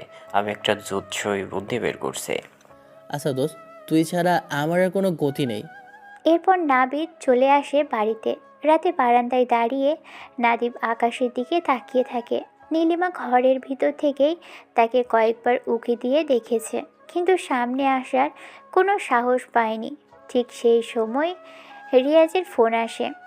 হ্যালো রিয়াজ, কিছু ভাবলি? দোস্ত, আইডিয়া পেয়েছি, একদম জবরদস্ত আইডিয়া। একটা কাজ করলে তোর বউ নিজের মুখে সব স্বীকার করবে। যাক দোস্ত, তুই আমারে বাঁচালি। কি করতে হবে বল? ফোনে সব বলা যাবে না। কাল সকালে আমার বাসায় আসিস, সামনাসামনি সব বলবো। আর শোন, একটা সারপ্রাইজ আছে তোর জন্য। ওকে, কাল সকালে আসি। এরপর নাদিব তার সোফাতে গিয়ে শুয়ে পড়ে। নীলিমা ডাকার চেষ্টা করে, কিন্তু ডাকে না। পরদিন নাদিব রিয়াজের বাসায় যায়। কলিং বেল বাজতেই রিয়াজ এসে দরজা খুলে দেয়। ভেতরে ঢুকে নাদিব তো অবাক। ড্রয়িং রুমের সোফায় তাদের ছোটবেলার আরেক বান্ধবী সামিয়া বসে আছে। কিরে সামিয়া, তুই এখানে? কতদিন পরে তোকে দেখলাম। হ্যাঁ আমি হারামি নাদিম, তুই তো বিয়েতে দাওয়াত পর্যন্ত দিলি না, বিদেশ থেকে ফিরে তো বড়লোক হয়ে গেছিস। সরি রে দোস্ত, বিয়েটা আসলে ফোনে ফোনে হয়েছে আর খুব অদ্ভুতভাবে হয়ে গেছে। পরে সব বলবো, কিন্তু তুই এখানে কি করছিস? ওইটা তোর ভাবি রে নাদি, 2 বছর হলো আমাদের বিয়ে হয়েছে। মানে আমার বউ সে। মানে শেষ পর্যন্ত বান্ধবীকে বিয়ে করলে? শালা লুচ্চা, তুই সেই লুচ্চাই থেকে গেলি। আরে বান্ধবীকে পাওয়ার জন্য একটু লজ্জা হলে সমস্যা নেই। সামিয়াকে আমি তোদের সব কথাই বলেছি, ও আমাদের এই প্ল্যানে সাহায্য করবে, তোর চিন্তা নেই। নাদিম, রিয়াজ আমাকে সব বলেছে। তোকে যখন নীলিমার সামনে একটা নাটক করতে হবে। নীলিমা যদি দেখে তোর জীবনে অন্য কোনো মেয়ে আছে, তবে হিংসেই সে তার স্মৃতি হারানো ভুলে গিয়ে আসল রূপে ফিরে আসবে। ঠিক আছে, কাল বিকালে তুই নীলিমাকে নিয়ে পার্কে যাবি। সামিয়া সেখানে কাকতালীয়ভাবে আসবে। তোরা দুজন এমন অভিনয় করবি যেন তোরা অনেক দিন ধরে একে অপরকে ভালোবাসিস। এটা নীলিমা সহ্য করতে পারবে না। পরিকল্পনা মোতাবেক পরদিন বিকেলে নাদিব নীলিমাকে নিয়ে পার্কে যায়। নীলিমা আজ খুব শান্ত। সে চুপচাপ নাদিবের পাশে বসে আছে। নাদিব একটা লম্বা বেঞ্চে বসে এদিক ওদিক তাকাচ্ছে। একটু পরেই সামিয়াকে দেখা যায়। সে খুব সেজেগুজে নাদিবের দিকে এগিয়ে যায়। আরে সামিয়া, তোমার আসতে দেরি হলো কেন? আমি তো কতক্ষণ ধরে তোমার জন্য অপেক্ষা করছি। নীলিমা তোমাকে যে সারপ্রাইজ দেবো বলেছিলাম না, সেটা হলো এই। আরে বলো না, রাস্তায় যা জ্যাম ছিল, মনে হচ্ছিল তোমার কাছে আর পৌঁছাতেই পারবো না, তবে চলে এসেছি দেখো। নাদিব নীলিমার দিকে তাকায়। নীলিমা পাথরের মতো স্থির হয়ে বসে আছে। নাদিব এবার আসল চালটা চালে। নীলু, এই হলো সামিয়া, আমার খুব কাছের মানুষ। আসলে তোমায় সত্যটা বলাই হয়নি। অনেকদিন আগে থেকে আমরা একে অপরকে ভালোবাসি। আসলে তোমায় বিয়ে করাটা একটা ভুল ছিল, যেটা এখন আমি বুঝতে পারছি। নাদিবের কথাটা শেষ হতেই সে নীলিমার দিকে তাকায়। সে দেখল নীলিমার ফর্সা মুখটা হঠাৎ আগুনের মতো লাল হয়ে গেছে। তার দু চোখ দিয়ে যেন আগুনের হালকা ফোয়ারা বেরোচ্ছে। নীলিমা এমনভাবে নাদিবের কলার চেপে ধরে যেন সে এখনই তাকে ছিঁড়ে ফেলবে। কি বললে নাদিম? ও তোমার কে? আরেকবার বলো তো শুনি। নাদিব কিছু বলে না। সে নীলিমার থেকে নিজেকে ছাড়িয়ে নেয়। তারপর মুচকি হেসে বলে, এখন থাকো, আমরা দুজন ঘুরতে যাই। নাদিব আলতো করে নীলিমাকে হাতটা নিজের কলার থেকে সরিয়ে দেয়। নীলিমার শরীর রাগে কাঁপছে, কিন্তু নাদিবের মুখে এক অদ্ভুত প্রশান্তি। সে সামিয়ার দিকে তাকিয়ে একটা মুগ্ধতার হাসি দেয়, যা নীলিমার কলিজায় তীরের মতো বিঁধছে। নীলু, এত উত্তেজিত হচ্ছে কেন? সামি আমার খুব স্পেশাল কেউ। তুমি বরং এখানে বসে একটু জিরিয়ে নাও। আমরা দুজনে একটু ওই দিক থেকে ঘুরে আসি, অনেক কথা জমে আছে আমাদের। একদম ঠিক বলেছো নাদিব, চলো না, ওই লেকের ধারটা খুব সুন্দর, ওখানে গিয়ে বসি। নাদিব আর সামিয়া নীলিমাকে ওভাবেই একা বসিয়ে রেখে গল্প করতে করতে সামনের দিকে এগিয়ে যায়। নীলিমা বোকার মতো ওখানেই দাঁড়িয়ে থাকে। তার চোখের কোণে নোনা জল জমেছে। সে নাদিবকে 1.5 মাস ধরে নিজের হাতের পুতুল বানিয়ে নাচিয়েছে। সে নাদিব আজ অন্য একটা মেয়ের হাত ধরে তাকে অবহেলা করে চলে গেল। নীলিমার মনে হচ্ছে তার পুরো পৃথিবীটাই ওলটপালট হয়ে যাচ্ছে। সে কাঁদতে কাঁদতে বেঞ্চে বসে পড়ে। নাদিব আড়াল থেকে সব দেখছে। সামিয়া বলে, দোস্ত, কাজ তো হচ্ছে মনে হয়। ভাবি তো দেখছি কান্নাকাটি শুরু করেছে, একটু বেশি হয়ে যাচ্ছে না? না সামিয়া, ও আমাকে এর চেয়েও বেশি কষ্ট দিয়েছে। ও যতক্ষণ না নিজের মুখে স্বীকার করছে যে ও নাটক করছে, ততক্ষণ আমি থামবো না। চল, এবার আমরা ফুচকা খাই। নাদিব আর সামিয়া নীলিমাকে নিয়ে দূরে একটা ফুচকার দোকানে গিয়ে দাঁড়ায়। নাদিব ইচ্ছে করেই গলা উঁচিয়ে কথা বলছে যাতে নীলিমা শুনতে পায়। সামিয়া, এই নাও, এই ফুচকাটা অনেক ঝাল। তোমার তো ঝাল খুব পছন্দ, নাও আমি খাইয়ে দিই। নীলিমা থাকতে পারে না। সে চোখে জল মুছে হনহনিয়ে ফুচকার দোকানে ওদের সামনে গিয়ে দাঁড়ায়। তার বুক ধড়ফড় করছে জেলাসিতে। নাদিব, আমি তোমার সাথে বাসায় যাব, চলো এখান থেকে এখনই। আরে নীলু, তুমি এখনও এখানে? আমি তো ভাবলাম তুমি বাসায় চলে গেছো। আমরা এখন যাব না, আমরা ফুচকা খেয়ে আইসক্রিম খাবো, তারপর রিক্সা করে পুরো শহর ঘুরবো। তোমার যদি খুব তাড়া থাকে তবে তুমি একাই যেতে পারো। হ্যাঁ নীলিমা আপু, নাদিব আর আমি অনেকদিন পর একান্তে সময় কাটাচ্ছি। আপনি মাঝখানে থাকলে আমাদের একটু আনিজি লাগছে। নীলিমা সামিয়ার দিকে অগ্নিদৃষ্টিতে তাকালো। সামিয়া চোখ সরিয়ে নেয়। নীলিমা বলে, আনিজি লাগছে মানে? ও আমার স্বামী, ও তোমার কে শুনি? আপু, আপনি ভুলে যাচ্ছেন কেন যে আপনার স্মৃতি নেই? আপনি তো আমাকে ভাইয়া ডেকেছেন, লুচ্চা বলেছেন, তেলাপোকা বলেছেন, তো এখন স্বামী দাবি করছেন কোন অধিকারে? সামিয়া অন্তত আমাকে সম্মান দেয়। সামিয়া, চলো ওই আইসক্রিমের দোকানে যাই। নাদিবা সামিয়া নীলিমাকে পাত্তাই দিয়েছে না। নীলিমাও নাছোড় বান্দা, সে ওদের পিছন পিছন হাঁটতে শুরু করে। আইসক্রিমের দোকানে গিয়ে নাদিব দুটা কোন আইসক্রিম কেনে, একটা নিজে নেয়, অন্যটা সামিয়াকে দেয়। নীলিমার জন্য কিছুই নেয় না। নাদিব, আইসক্রিমটা খুব টেস্টি, তুমি একটু খেয়ে দেখবে? অবশ্যই, তোমার হাতের আইসক্রিম তো অমৃতই হবে। নাদিব সামিয়ার হাত থেকে আইসক্রিমটা এক কামড় খায়। নীলিমা পাশে দাঁড়িয়ে রাগে নিজের ওড়না ছিঁড়েছে। তার মনে হচ্ছে সামিয়াকে এক ধাক্কায় লেগের জলে ফেলে দিই। নাদিব, আমার খুব ক্ষুধা পেয়েছে, আমি আইসক্রিম খাবো। ও তাই তো, আমি ভুলেই গেছি। কিন্তু নীলু, আইসক্রিম তো মিষ্টি হয়, আর তোমার জন্য তো ডাক্তার শুধু তিতা আর সবজি খেতে বলেছে। স্মৃতি ফেরাতে মিষ্টি খাওয়া ঠিক হবে না। সামিয়া, চলো আমরা ওই ব্রেঞ্চটাই গিয়ে বসি। নাদিব আর সামিয়া একটা বেঞ্চে গিয়ে বসে খুব ঘনিষ্ঠ হয়ে কথা বলতে থাকে। সামিয়া নাদিবের শার্টের কলার ঠিক করে দেয়। নাদিব সামিয়ার চুলে লেগে থাকা একটা ঘাস ছড়িয়ে দেয়। নীলিমা একটু দূরে দাঁড়িয়ে সব দেখছে আর গুমড়ে গুমড়ে মরছে। সে বুঝতে পারছে নাদিব তাকে ইগনোর করছে, কিন্তু সে মুখ ফুটে স্বীকারও করতে পারছে না যে তার স্মৃতি ঠিক আছে। নাদিব, তুমি এত বড় শয়তান আমি জানতাম না। অন্য মেয়ের সাথে প্রেম করে আমাকে জেলেসি দেখাচ্ছ? দাঁড়ো, আমি এর শোধ নেব। নীলিমা হঠাৎ নাদিব আর সামিয়ার মাঝখানে গিয়ে ধপ করে বসে পড়ে। নাদিব, আমার খুব মাথা ঘুরছে, আমি মনে হয় পড়ে যাবো, আমাকে ধরো। সামিয়া, দেখো তো নীলু আপুর কি হয়েছে। ও মনে হয় বেশি তেঁতুল খেয়ে ফেলেছে। তুমি ওর মাথায় একটু বাতাস করে দাও তো। আমার হাত আবার সামিয়ার চুলে আটকে গেছে। নাদিব একবারের জন্য নীলিমাকে স্পর্শ করছে না, সে বরং সামিয়ার সাথে খুনসুটিতে ব্যস্ত। নীলিমা বুঝলো এই ফন্দি কাজ করবে না। সে এবার এক কাঠি এগিয়ে গেল। ও নাদিব, আমার না পুরনো সব কথা মনে পড়েছে। তোমার সাথে আমার বিয়ে হয়েছিল। স্মৃতি ফিরেছে নাকি? ভালো তো, তবে ওসব পুরনো কথা ভেবে লাভ নেই। তবে সামিয়াকে আমি লাল শাড়ি নয়, হীরা আর সোনার সেট দেবো বলেছি। নীলু আপু, তুমি বরং বাসায় গিয়ে আম্মুর সাথে কাজ করো। আমরা আজ রাতে ডিনার বাইরে করে ফিরবো। না, তোমরা ডিনার করতে যাবে না? নাদিব, তুমি আমার সাথে এখনই বাসায় যাবে, আমি বলছি চলো। কেন যাবো নীলিমা? তুমি তো অসুস্থ। অসুস্থ মানুষের সাথে সময় কাটানোর চেয়ে সুস্থ মানুষের সাথে কাটানো অনেক ভালো। সামিয়া, চলো রিক্সা ডাকি। নাদিব আর সামিয়া শিকদার উঠে পড়ে। নীলিমা এক দৌড়ে গিয়ে রিকশার পাদানিতে উঠে পড়ে। আমি তোমাদের একা ছাড়ছি না, যেখানে যেখানে যাবে আমি তোমাদের ছায়ার মতোর সাথে থাকবো। নাদিব আর সামিয়া একে অপরের দিকে তাকিয়ে চোখের ইশারায় হাসে। নাদিব বুঝলো নীলিমার বাঁধ ভাঙতে আর বেশি দেরি নেই। নীলিমা রিকশায় বসে সামিয়া নাদিবের মাঝখানে দেয়াল হয়ে থাকার চেষ্টা করছে, কিন্তু নাদিব বারবার সামিয়ার দিকে ঝুঁকে কথা বলছে। এভাবেই কেটে যায় এক সপ্তাহ। নাদিব নীলিমাকে এড়িয়ে চলে আর নীলিমা বারবার নাদিবের কাছে যেতে চায়। নাদিব সোফাতে বসে আছে, এমন সময় সেখানে নীলিমা আসে। তোমার সমস্যা কি? এমন করছো কেন আমার সাথে? কেমন করছি? একটা জিনিস ভাবছি। কি ভাবছো? হিমালয়ে চলে যাবে? না, হিমালয় নয়।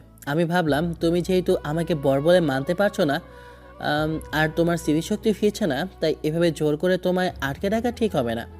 আমি কালই আব্বুকে বলবো এই বিয়েটা ভেঙে দিতে। তুমি তোমার বাপের বাড়ি চলে যাও, আর আমি আমার মতো নতুন করে জীবন সাজাই। নীলিমার সারা গা জ্বলে উঠল। সে এগিয়ে আসে নাদিবের দিকে। সে নিজেকে কিছুটা সামলে নিয়ে বলে, বিয়ে ভেঙে দেবে মানে? তুমি চাইলেই ভাঙা যায় নাকি? আর তুমি নতুন জীবন সাজাবে মানে কি? কেন? তুমিই তো বলেছিলে আমি প্রথম, তার মানে আরও আছে। এখন ভাবছি দ্বিতীয় বিয়েটা করেই ফেলি। আমার তোমার সাথে তো আমি সামিয়ার পরিচয় করিয়ে দিলাম। দেখলা না মেয়েটা আমাকে কতটা ভালোবাসে? মেয়েটা আমাকে খুব পছন্দ করে। ওর স্মৃতিশক্তি একদম প্রখর। ও অন্তত আমাকে হারামজাদা বা তেলাপোকা বলে ডাকবে না। কি? এই, তুমি আমার সামনে দাঁড়িয়ে আবার অন্য মেয়ের নাম নিচ্ছ? সামিয়া মেয়েটা ভালো না। সেদিন বাইরে ছিলাম বলে কিছুই বলিনি, এখন বাড়িতে আছো, তোমার লজ্জা করে না অন্য মেয়ের কথা বলতে? আর আমি থাকতে তুমি বিয়ে করবে মানে আমি তোমাকে চিবিয়ে খেয়ে ফেলবো না? তুমি কেন খাবে? তুমি তো আমার কেউ নাও। তুমি তো আমাকে ছোট ভাই ডাকতে চাও। তো বড় বোন হিসেবে তুমি আমাকে আমার বিয়েতে তদারকি করবে, বর সেজে যাওয়ার সময় আমার গায়ে আতর মাখিয়ে দেবে, ঠিক আছে না? নাদিম, বেশি ফাজলামো করো না। আমি কিন্তু এখন অসুস্থ, মানে কিছুই মনে পড়ছে না। জানি তো তুমি অসুস্থ, তাই তো তোমার উপর আর অত্যাচারের বোঝা বাড়তে চায় না। তুমি কালই ব্যাগ গুছিয়ে নাও, আমি তোমাকে তোমার বাসায় পৌঁছে দেব। আর হ্যাঁ, সামিয়া মেয়েটা রান্নাও খুব ভালো জানে। তোমার মতো শুধু তানিয়া ভাবির হাতের রান্নার ভাগ বসায় না। নাদিবের কথা শুনে নীলিমা এবার ছোট থেকে নেমে নাদিবের সামনে এসে দাঁড়ায়। তার চোখে মুখে এখন আর অভিনয়ের হাসি নেই, বরং এক ধরনের ছটফটানি কাজ করছে। আমি যাবো না, এটা আমারও বাড়ি, তুমি দাঁড়ানোর কে? অদ্ভুত, তুমি আমাকে চেনো না, আমাকে পরপুরুষ ভাবো, আমার স্পর্শে ধাক্কা দিয়ে ফেলে দাও, তাহলে আমার সাথে কেন থাকবে? যাও, তোমার সেই নিরাপদ জায়গায় ফিরে যাও, যেখানে কোনো লোচো ছেলে নেই। নাদিব আর কোনো কথা না বলে কম্বল মুড়ি দিয়ে শুয়ে পড়ে। তবে সে আড়ালে মিটিমিটি হাসছে। সে জানে কিছুক্ষণ দাঁড়িয়ে থেকে গজগজ করতেই লাইন বন্ধ করে দেয়। তবে আজ সে নাদিমকে সোফায় যেতে বলার সাহস পায় না। পরদিন সকালে নাদিব খুব পরিপাটি হয়ে তৈরি হয়। ডাইনিং টেবিলে সবাই খেতে বসেছে। আম্মু নাদিবকে দেখে একটু অবাক হয়। কী রে নাদীপ, আজ এত সকাল সকাল তৈরি হয়ে কোথায় যাচ্ছিস? আম্মু, আমি একটা জরুরি সিদ্ধান্ত নিয়েছি। নীলিমার শরীর আর মন দুই খুব খারাপ। ও আমাকে সহ্য করতে পারছে না। আমি ওকে আজ থেকে ওর বাসায় পাঠিয়ে দিচ্ছি। আর ওকিলের সাথে কথা বলেছি, ডিভোর্স পেপার রেডি করতে বলেছি। আমার এমন মেয়ে লাগবে না, বুঝেছো? তার মায়ের হাত থেকে রুটির টুকরোটা প্লেটে পড়ে যায়। নীলিমা তখন চায়ের কাপে চুমুক দিয়েছিল। তার গলায় চা আটকে সে বিষম খায়। নাদীপ, এসব কি বলছিস? পাগল হয়েছিস নাকি? ডিভোর্স কেন হবে? কেন হবে না আম্মু? যে মেয়ে আমাকে চিনতে পারে না তার সাথে সংসার করা মানে তো ওর উপর জুলুম করা। আমি চাই না ও কোনো পাপিষ্ঠ ছেলের সাথে এক ঘরে থাকো। ওর স্মৃতি যখন ফিরবে তখন দেখা যাবে। আপাতত আমার সাথে না থাকলেই ভালো থাকবে। না না, আমার যাওয়া দরকার নেই, আমি আমি ঠিকই আছি। তুমি ঠিক নেই নীলু। তুমি আমাকে হনুমান আর তেলাপোকা বলে ডাকো। কোনো সুস্থ স্ত্রী তার স্বামীকে এসব বলে না। তোমার চিকিৎসা দরকার। আমি তোমাকে পাবনা মেন্টাল হাসপাতালেও ভর্তি করানোর কথা ভাবছি। নাদিম, তুমি কিন্তু সীমা ছাড়িয়ে যাচ্ছ। আমি মোটেও পাগল নই। পাগল না হলে অভিনয় করছিলে? কি বলো আম্মু, ও কি অভিনয় করছিল? তুমি তো ওর সাথে থাকো সারাদিন, তুমি নিশ্চয়ই জানো। নাদিকে মা আমতা আমতা করতে থাকে। সে বুঝতে পারছে নাদিব কিছু একটা ধরে ফেলেছে। নীলিমা তখন রাগে আর অপমানে ফুঁসছে। তুমি আমাকে পাবনা পাঠাতে যাও? এত বড় সাহস তোমার? দাঁড়াও, দেখাচ্ছি মজা। নীলিমা টেবিল থেকে একটা গ্লাস নিয়ে ফ্লোরে আছাড় দিয়ে ভেঙে ফেলে। তারপর নিজের রুমে গিয়ে দরজা আটকে দেয়। নাদিব শান্ত হয়ে নাস্তা শেষ করে। সে জানে মাছ বড়শিতে বিঁধেছে। বিকেলের রোদেলা আকাশটা কেমন যেন মেঘলা হয়ে আসছে। বাড়িতে বিরাজ আর সামিয়া এসেছে। বিরাজ ড্রয়িং রুমে বসে নাদিবের বাবা মায়ের সাথে চা খেতে খেতে আড্ডা দিচ্ছে। ওদিকে রান্নাঘরের সীমানা গুমসুম হয়ে কাজ করছে। তার বুকটা ধড়ফড় করছে। 7-8 দিন আগের সেই পার্কের ঘটনা তার মাথা থেকে যাচ্ছেই না। নাদিবকে সে চেনে, কিন্তু এই নতুন নাদিবকে সে চিনতে পারবে না। নাদিব তার ঘরের দরজা খোলা রেখেই ল্যাপটপে কাজ করার ভান করছে। সামিয়া ঘরে ঢুকে সোফায় নাদিবের একদম গা ঘেঁষে বসে। নাদিব আর সামিয়া এমনভাবে গল্প করছে যেন চারপাশের পৃথিবী তাদের কাছে তুচ্ছ। নীলিমা রান্নাঘর থেকে 3 কাপ চা নিয়ে ঘরের দরজার কাছে আসতেই তার কান খাড়া হয়ে যায়। সামিয়ার কণ্ঠস্বর শোনা যায়। নাদিব, একটা কথা বলো তো, ওই পাগলি মেয়েটাকে কবে ছাড়বে? আমাদের এত বছরের সম্পর্কের কথা তুমি এখনো বাড়িতে পরিষ্কার করে বললে না। এখন আবার এই স্মৃতিভ্রম হওয়া পাগলি মেয়েকে নিয়ে সংসার করার নাটক করছো কেন? ছেড়ে দেবো সামিয়া। আজকে আম্মু আর আব্বুকে ডিভোর্সের ব্যাপারে হালকা ইঙ্গিত দিয়েছি। বাবা মা রাজি না হলেও আমার কিছু যায় আসে না, আমি তাকে ছেড়ে দেব। ওর সাথে থাকা মানে নিজের জীবনটা নষ্ট করা। কয়েকটা দিন ধৈর্য ধরো জান। আর ধৈর্য ধরছি না, 4 বছর পর দেশে এলে, অথচ দেখা করলা 1 মাস পর। আমি তো ভেবেছিলাম তুমি আমাকে ভুলেই গেছো। নাদিব নীলিমাকে দেখিয়ে সামিরার হাত নিজের হাতের মুঠোয় নিয়ে বলে, ভুলিনি রে, ভেবেছিলাম যেহেতু বড়দের চাপে বিয়েটা করে ফেলেছি তাই হয়তো ওকে মেনে নেব, ভালোবেসে সংসার করব। কিন্তু ও তো আমাকে চেনেই না। ও এখন বড় আপু সাজছে, আমার ভাইয়া ডাকছে। এসব অসহ্য লাগে। এই জন্য তো শেষমেশ তোমার সাথে যোগাযোগ করা। তুমি আমার আসল ঘর। শোনো, আজ তোমাকে একটা বিশেষ গিফট দেবো আমি। কথাগুলো নীলিমার কানে তপ্ত সীসার মতো লাগে। তার হাত কাঁপছে, চোখের কোণে নোনা জল চিকচিক করছে। কিন্তু পরক্ষণেই একরাশ জিদ আর রাগ তার মাথায় চড়ে বসে। সে আর দরজার আড়ালে দাঁড়িয়ে থাকে না, গটগট করে ভিতরে ঢুকে চায়ের কাপগুলো টেবিলের উপর সজোরে রাখে। শব্দ শুনে নাদিব আর সামিয়া চমকে ওঠার ভান করে। নাদিব, তোমার বউ তো সব দেখে ফেলেছে, শুনেও ফেলেছে মনে হয়। এখন কি হবে? আরে ধুর, ওর কিছু মনে থাকবে না। ওর তো স্মৃতিই নেই। ও এখন চা রেখে যাবে, একটু পরেই ভুলে যাবে আমরা কি কথা বলেছি। ওর কথা বাদ দাও তো, চলো আমরা ছাদে যাই, এখানে দম বন্ধ লাগছে। নাদিব আর সামিয়া নীলিমাকে পাত্তাই দিল না। নাদিব সামিয়ার কোমরে হাত দিয়ে খুব আলতো করে জড়িয়ে ধরে ঘরের বাহিরে বেরিয়ে গেল। নীলিমা টেবিলের উপর হাত দিয়ে থরথর করে কাঁপছে, আর মনে হচ্ছে কলিজাটা কেউ ছিঁড়ে নিচ্ছে। সে বিড়বিড় করে বলে, এত বড় সাহস, আমাকে ডিভোর্স দেবে আর আমাকে পাগলি বলছে? দাঁড়িয়ে দাঁড়িয়ে অপমান করলে আর আমি শুয়ে নেব? নীলিমা দ্রুত চোখে জল মুছে ওদের পিছন পিছন ছাদে যায়। ছাদে গিয়ে দেখে আকাশ নীল হয়ে আছে, কিন্তু নীলিমার ভিতর তখন কালবৈশাখী ঝড়। নাদিব আর সামিয়া ছাদের রেলিং ধরে দাঁড়িয়ে আছে। সামিয়া নাদিবের কাঁধে মাথা রেখেছে। জানো সামিয়া, এই ছাদটা আমার খুব প্রিয়। এমন একটা ছাদে বসে আমি বিদেশের মাটিতে বসে তোমার কথা ভাবতাম, আর আজ তুমি আমার পাশে। সত্যিই নাদিব, ওই পাগলি মেয়েটা তোমাকে একবারও বিরক্ত করবে না তো? বিরক্ত তো করেই, সারাক্ষণ কি যেন একটা নাটক করে। আমার তো মাঝে মাঝে মনে হয় ওকে কোনো পাগলা গারোতে রেখে আসে। তবে আর কিছুদিন, তারপর তুমিই হবে এই বাড়ির মালকিন। নীলিমা আর থাকতে পারল না, সে চিৎকার করে সামনে এগিয়ে আসে। নাদিব, তুমি নিজেকে কি মনে করো? আমি বেঁচে থাকতে তুমি অন্য মেয়েকে এই বাড়িতে নিয়ে আসবে? এই মেয়েটাকে যে আমার কাঁধে মাথা দিয়ে দাঁড়িয়ে আছে। সামিয়া, শুনলে ও আমাকে তুমি বলছে। ওর কি মনে পড়েছে আমি ওর বর, নাকি আবার নতুন কোনো নাটক শুরু করলো? মনে হয় নাটকই করছে নাদিব। স্মৃতি ফিরলে তো কবেই ফিরতো। আজই নিশ্চয়ই অন্য কোনো মতলব আছে। তুই চুপ কর। তুই আমার স্বামীর সাথে কি করছিস? নাদিব, তুমি কেন এর সাথে প্রেম করছো? তুমি জানো না আমি তোমাকে কত ভালোবাসি? কই, ওদিন তো আমাকে তেলাপোকা বললে, তারপর তো বললে আমি পরপুরুষ। আজ আবার ভালোবাসার কথা উতলে পড়লো। শোনো নীলু আপু, তুমি তোমার কাজ করো, গিয়ে যাও। আমার একটু নিরিবিলি কথা বলতে চাই। সামিয়া, চলো আমরা ওই কোনায় গিয়ে বসি। নাদিব সামিয়াকে নিয়ে অন্যদিকে ঘুরে দাঁড়ায়। নীলিমা যেন আগ্নেয়গিরি হয়ে আসে। তার ইচ্ছে করছে সামিয়াকে ছাদ থেকে ধাক্কা দিয়ে ফেলে দিতে। সে নাদিবের হাত খপ করে ধরে নিজের দিকে ঘোরায়। নাদিব, আমি আর পারছি না। তুমি কেন আমাকে এভাবে কষ্ট দিচ্ছ? আমি কি সত্যি তোমার কেউ নই? না, তুমি আমার ভাবির সিনিয়র বান্ধবী, বড় বোন। বড় বোনের মতো থাকো, সম্মান পাবে। স্ত্রী হতে চাইলে তো স্মৃতি দরকার, মায়া দরকার। তোমার তো সেসব নেই। নাদিব আর সামিয়া আবারও গল্পে মেতে ওঠে। নীলিমা দূরে দাঁড়িয়ে ছাদের কার্নিশ আঁকড়ে ধরে গুমড়ে গুমড়ে কাঁদতে থাকে। সে বুঝতে পারছে তার বোকা সাজাটাই আজ তার কাল হয়ে দাঁড়িয়েছে। নাদিব যদি সত্যিই ডিভোর্স দিয়ে দেয় তবে সে কোথায় যাবে?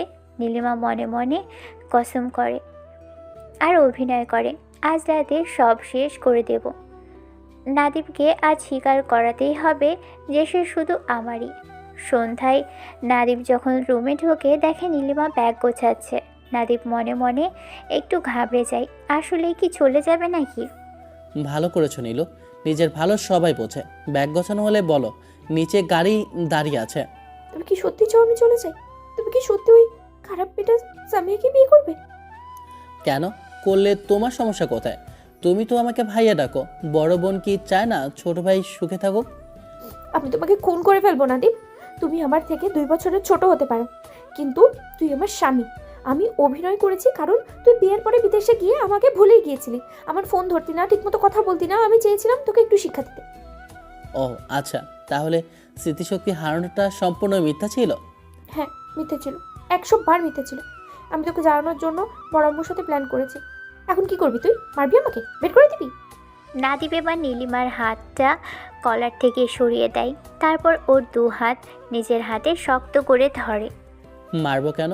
তুমি তো আমার সিনিয়র বউ, আমার ভাবির প্রিয় বান্ধবী। তবে শিক্ষা তুমি একাই দেবে কেন? আমি যে 1 মাস সোফায় মশার কামড় খেলাম, তার শোধ কে দেবে? আমি জানি না, আমি চলে যাচ্ছি। যাবে না কোথাও, ব্যাগ যেখানে ছিল সেখানেই রাখো। আর শোনো, ওই সামিয়া টামিয়া বলে কেউ নেই, ওটা তো তোমাকে ভয় দেখানোর জন্য বানিয়ে আনছি। সে আমার বান্ধবী, রিয়াজের বউ সে। তার মানে তুমিও মিথ্যে বলেছো? কেন? তুমি পারলে আমি পারবো না? বড়দের থেকে ছোটরা তো এসবই শেখে।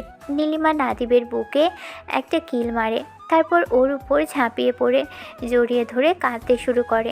নাদিবও তাকে আগলে নেয়, তবে নাদিব কানে কানে বলে, কান্না থামাও। আর শোনো, আজ রাতে কিন্তু আর সোফায় যাচ্ছি না। আর যদি ধাক্কা দিয়ে ফেলে দাও, তবে কিন্তু সত্যি পাবনা যাওয়ার টিকিট কাটবো। তোমাকে আর সোফায় যেতে হবে না রে বাদর। তবে তুমি আমাকে না জানিয়ে আর একবারও বিদেশে যাবে না। গেলে আমি তোমার সব ল্যাপটপ আর ফোন ভেঙে চুরমার করে দেবো। আচ্ছা বাবা, কান ধরছি। এবার চলো, আম্মু বাইরে দাঁড়িয়ে আড়ি পাচ্ছে। ওনাকে বলে আসি যে আমাদের নাটক আপাতত বিরতিতে। দুজন একসাথে হাসতে হাসতে ড্রয়িং রুমের দিকে যায়। আম্মু দরজার আড়ালে দাঁড়িয়ে সব শুনছিল।